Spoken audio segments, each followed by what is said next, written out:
Traffic বিভাগ নিরলসভাবে কাজ করে যাচ্ছে। দিন রাত উভয়মুখী রাস্তা পরিষ্কারের জন্য বড়মুখী মানুষকে নির্বিঘ্নে পৌঁছে দেওয়ার জন্য আমরা সচেষ্ট আছি।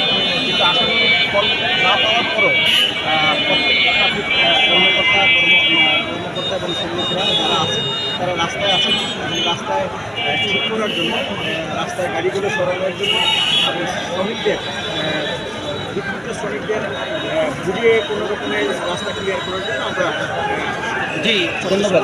ওই আপনি যেমনটা শুনছিলেন যে ট্রাফিকের পক্ষ থেকে কিন্তু সর্বোচ্চ নজরদারি রাখা হয়েছে মহাসড়কগুলিতে।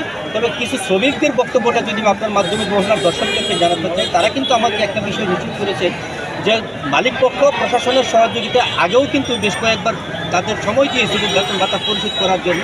এই নিয়ে কিন্তু তার বেতন ভাতা পরিশোধ করেনি। তাই কিন্তু শ্রমিকরা এখন প্রশাসনের পক্ষ থেকে যে বার্তা দেওয়া হচ্ছে সেটাতে আস্থা